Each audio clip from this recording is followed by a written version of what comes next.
C27 pelakor kena mental. Tiba di kamar, Azizah melihat Satria yang masih terlelap di tempat tidur, padahal hari sudah menunjukkan pukul 8. Azizah duduk di tepi ranjang, baru kali ini ia berinisiatif memandangi sang suami lebih lama, dan duduk di tepi ranjang. Azizah mengelus lembut wajah pria tampan yang masih menutup rapat matanya. Deru nafasnya yang terdengar begitu jelas, sudah pasti pria ini sangat begitu lelah. Assalamualaikum sayang, ucap Azizah mendekatkan bibirnya di telinga sang istri. Mas, bangun, sudah pagi, matahari sudah mulai terik, ayo kita sarapan bersama. Lanjut Azizah yang masih menyeka rambut yang mulai menutup mata suaminya. Tak berapa lama, Satria menggeliat, ia merentangkan tangannya dengan mata yang masih tertutup. Heyem, Mas, pekik Azizah. Saat tangan kekar Satria melingkar di pinggang Azizah. Pagi-pagi sudah menggodaku, bisik Satria di telinga Azizah. Langsung saja, wajah Azizah merona. Mas, sudah pagi, ayo mandi dan sarapan, ajak Azizah lagi, dengan lembut. Aku masih pengen tidur, belum mau bangun, kecuali, diberi satu ciuman, sembari meletakkan jari telunjuk di pipinya. Modus. Cetus Azizah, Satria hanya mengulung senyumnya, mendengar ucapan sang istri. Ayolah Mas mandi, semalam kata Mas kita akan pergi melihat bebinya Tante Sally, kenapa Mas belum bangun juga? Iya ya, aku bangun, Satria segera duduk di atas ranjang, sembari menatap sang istri, dan menyeka rambut Azizah yang hampir menutup matanya. Terima kasih. Sudah sabar dalam segala hal, apalagi sabar menghadapi mamaku. Ujar Satria. Apapun masalahnya kita tidak boleh lari dari masalah Mas. Aku harap Mas bisa berbaikan dengan Mama Astuti, dan jangan ada lagi pertengkaran antara Mas dan Mama. Sayang, aku bukan marah, kamu tahu, Mama itu enggak pernah membela atau berpihak di posisimu. Dia selalu memilih orang jahat berada di sekitarnya. Tentu saja aku tidak ingin itu terjadi. Pokoknya setelah kita kembali dari sini, aku ingin Mas kembali ke rumah Mama. Aku bukan tidak ingin hidup bersama dengan Mas saja, tapi Mas, anak laki-laki itu masih milik ibunya meskipun ia telah menikah sekalipun. Iya Ustazah Azizah, hamba mendengarnya, izinkan hamba pergi mandi lebih dulu.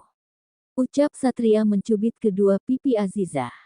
Sakit loh Mas. Belum sembuh ini, cetus Azizah memonyongkan bibirnya. Satria hanya tersenyum geli saat melihat Azizah yang begitu gemas.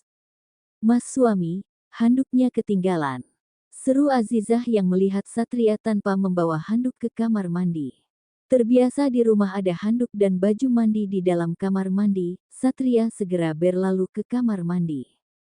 Di saat Azizah sedang merapikan tempat tidur, ia melihat ponsel Satria yang terus berdering. Panggilan itu dari Bella. Azizah melihat layar ponsel itu, namun, tentu saja itu tidak membuat Azizah marah atau cemburu. Mas, ponselmu berdering. Angkat sayang. Perintah Satria, padahal niatnya Azizah tidak mau mengangkatnya. Sayang, kamu lagi di mana? Tanya Bella, saat mengetahui panggilan telah tersambung. Assalamualaikum. Kamu, di mana Satria? Kenapa ponsel Satria ada padamu? Tanya Bella. Kamu nanya. Ya jelas ada padaku, dia suamiku. Jawab Azizah dengan santai. Di mana dia? Aku perlu bicara. Berikan ponsel ini kepada Satria. Mas suami lagi mandi di kamar mandi. Kamu tentu tahu, kan kalau suami istri jam segini mandi itu pertandanya kita. Tidak perlu kukatakan ya, kamu sendiri pasti tahu. Pungkas Azizah, Bella mengepalkan tangannya yang kesal. Sial wanita ini, umpat Bella dalam hati. Azizah malah tersenyum setelah mengerjai Bella. Jangan senang dulu kamu ya, Satria itu tidak benar-benar mencintaimu, dia hanya membuatku cemburu saja, tapi sebenarnya Satria itu sangat mencintaiku. Bahkan kami berdua pernah berjanji akan menikah dan sudah menyiapkan gaun pernikahan. Cuma janji saja, kan?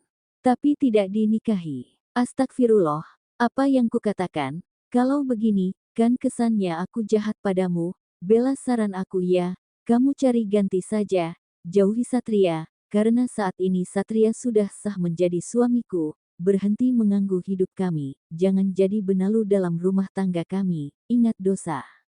Tegas Azizah begitu santai, namun, terdengar cukup pedas di telinga Bella. Sial, harusnya kata-kata itu aku yang ucapkan, kenapa malah perempuan ini? Batin Bella. Saya tutup dulu ya, Assalamualaikum, ucap Azizah, lalu mematikan panggilan itu. Entah apa yang kukatakan, aku sendiri malu mendengarnya, ujar Azizah meletakkan kembali ponsel Satria di atas kaca rias. Kenapa harus malu, bukankah memang benar kamu istriku? Mas, sejak kapan kamu berdiri di sana? Tanya Azizah yang melihat Satria sudah berdiri di ambang pintu, sembari mengeringkan rambutnya. Satria berjalan ke arah Azizah, sejak kamu katakan kalau aku ini suamimu. Mas, kamu sudah berdiri sejak tadi di sana, tapi malah menguping, kamu jahat ih. Azizah ingin pergi meninggalkan Satria, namun Satria segera menariknya ke dalam pelukan. Satria mengecup sekilas bibir ranum sang istri, Azizah menerima dan membalasnya. Aku mencintaimu, ucap Satria. Aku juga mencintaimu mas, Satria mengecup lembut kening Azizah. Wanita ini hanya bisa menahan malu saat Satria berlaku begitu romantis dengannya. Aku pakai baju dulu, setelah itu kita sarapan bersama. Iya, mas aku menunggumu di meja makan, mas pakai saja dulu bajunya. Enggak mau bantu, nawar Satria sembari menatap Misum ke arah Azizah. Idih, Misum, cibir Azizah. Mana boleh dibilang Misum kalau sama istri sendiri, itu namanya romantis. Serah mas lah, aku mau ke dapur dulu, aku menunggu mas di sana. Iya sayang, blam. Setelah pintu kamar tertutup, Satria hanya bisa tersenyum sendiri saat melihat wajah Azizah yang begitu malu saat di dekat dirinya. Nyaman juga tinggal di sini, meskipun begitu sederhana, tapi di sini begitu nyaman, gumam Satria, sembari mengambil baju di dalam kopernya. Setelah memakai baju, Satria segera pergi melihat sang istri yang berada di meja makan. Assalamualaikum, sayang, ucap Satria, sembari mencium pipi Azizah yang sedang menata piring. Mas, apa yang kamu lakukan? Di sini enggak ada orang, hanya kita berdua, ujar Satria santai, lalu segera duduk di kursi yang ada di sebelah Azizah. Assalamualaikum, ucap Sunarsih dari depan. Waalaikumsalam, Bu, sahut Azizah. Sunarsih melangkah masuk ke dalam rumah, dengan membawakan beberapa barang belanjaan dari supermarket Purna. Ibu baru pulang belanja. Satria melihat kantong plastik yang ada di tangan Sunarsih. Iya, sayurnya masih segar-segar. Kenapa ibu belanja?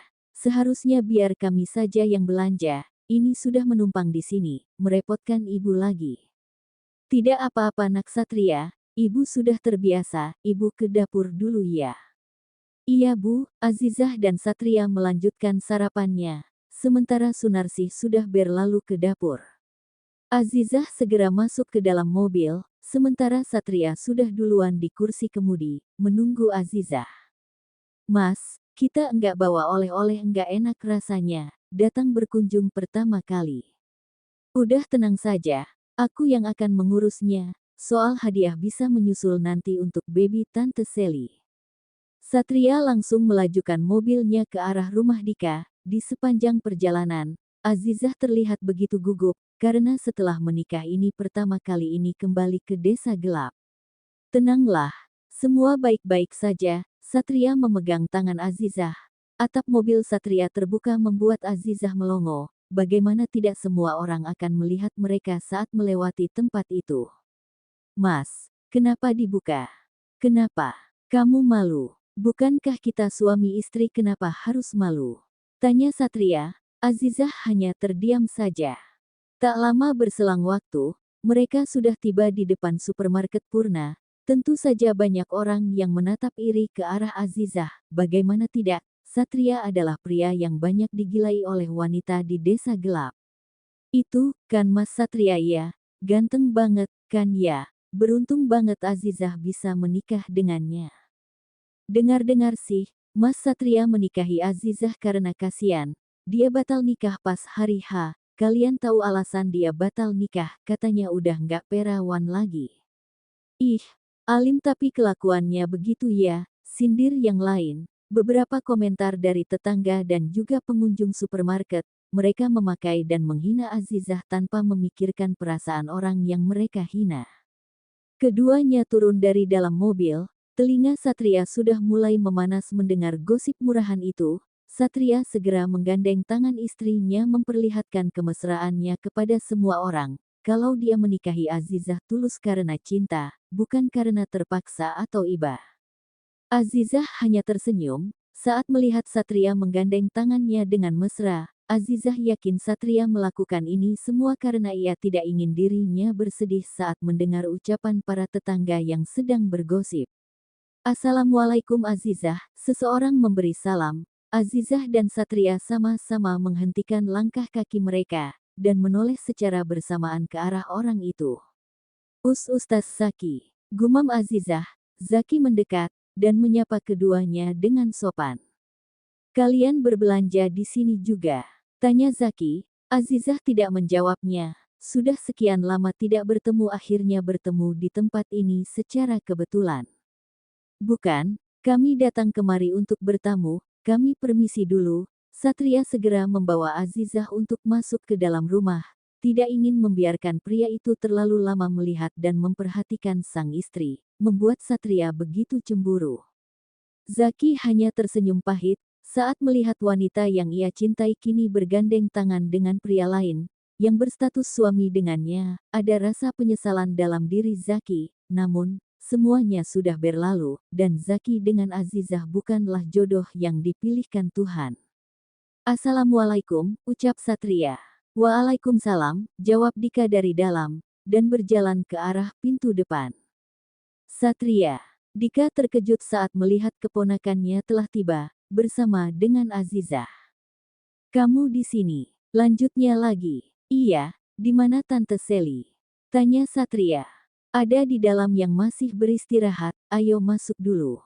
Terima kasih, ucap Azizah, mengikuti sang suami dari belakang. Ceklek, Dika membuka pintu kamar, di mana Sally sedang tertidur di atas ranjangnya. Di dalam box baby ada baby mungil anak Tante Sally yang baru berumur 10 hari. Lucu sekali sayang, seru Satria, sembari memperlihatkannya kepada Azizah. Sangat terlihat jelas dari raut wajah Satria kalau pria ini memang benar-benar menginginkan seorang anak. Apalagi melihat baby Dika membuat Satria ingin cepat-cepat memiliki anak sendiri. Sat, Paman ingin bicara denganmu. Kita bicara di luar. Dika dan Satria segera keluar, sementara Azizah tinggal bersama dengan baby Dika yang sudah bangun. Sally terlihat masih tertidur dengan begitu lelap. Di luar kamar, Dika mengajak Satria ke ruang tamu. Bikin minum untuk Satrianya.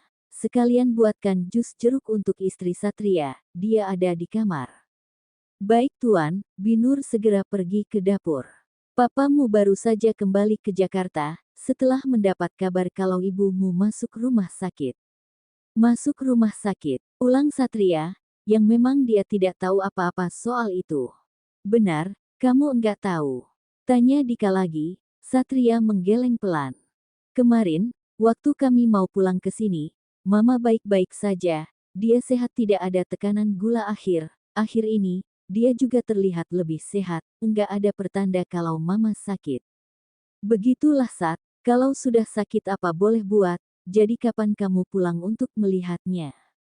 Aku dengar kamu juga pergi dari rumah. Sebenarnya, aku tidak ingin pergi dari rumah, tapi Paman tahu, Mama terus memaksa aku agar menikahi Bella, sedangkan Mama tahu, aku sudah beristri. Pungkas Satria. Saranku Sat, cepat resmikan pernikahanmu, sebelum semuanya terlambat, daftar kembali saja pernikahan itu ke KUA, tidak apa-apa ijab 2 kali, atau kamu bisa mengurusnya di kantor KUA di sini, bawa surat nikah, nanti Paman bantu urus semuanya, ujar Dika.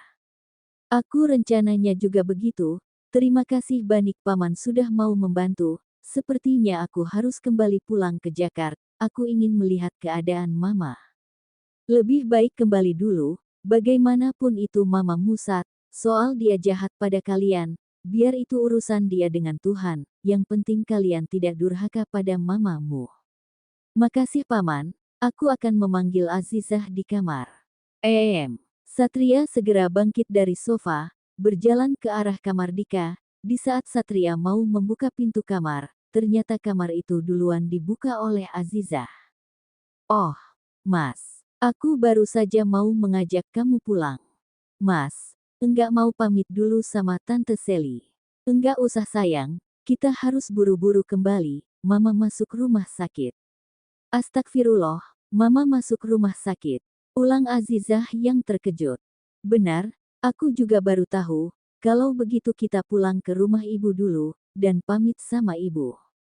Ayo Mas, Satria dan Azizah pun pamit dengan Dika, untuk kembali ke rumah Sunarsi.